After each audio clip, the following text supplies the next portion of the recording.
gushaka bibiri makumyabiri. Ndashima yaririmbye ishimira kabuza nyamara ntabwo ari bose ku isi. hari bamwe barwaye coronavirusi, barababaye.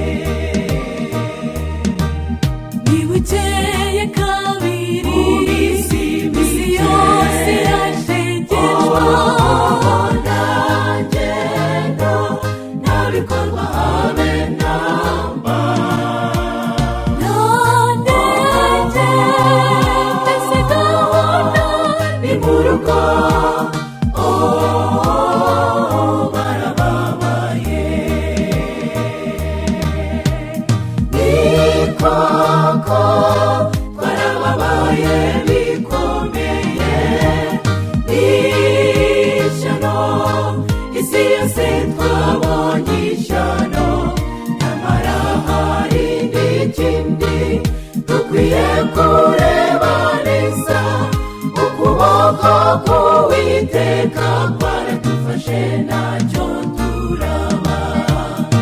Ibiza byo ntibizadutera ubwoba, ibisi taza ntibizabura kuza.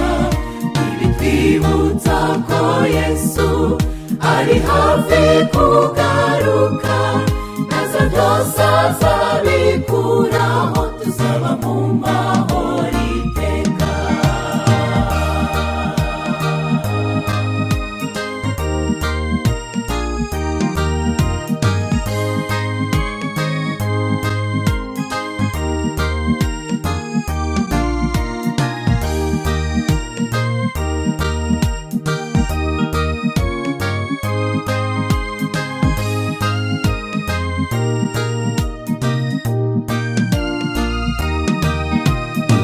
Isi duhura n'intambara, tugahura n'indwara zaburiwe umuti. Mujye mutekereza ibyo Yesu yavuze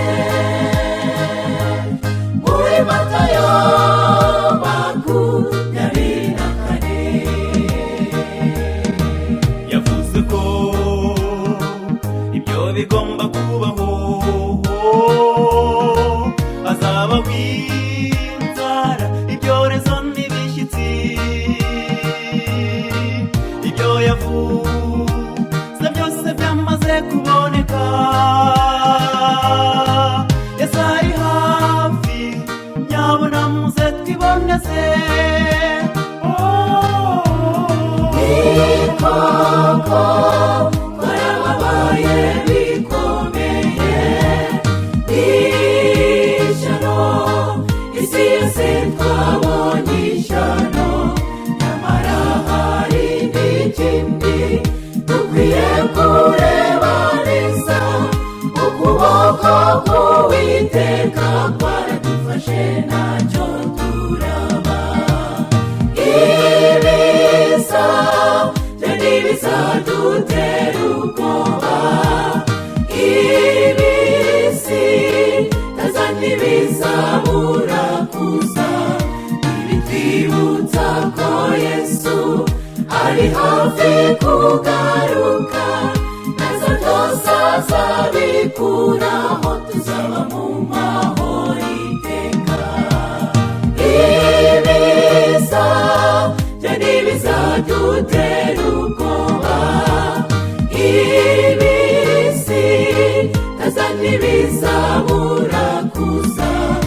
Ibitwibutsa ko Yesu ari hafi kugaruka, nazo byose azabikuraho.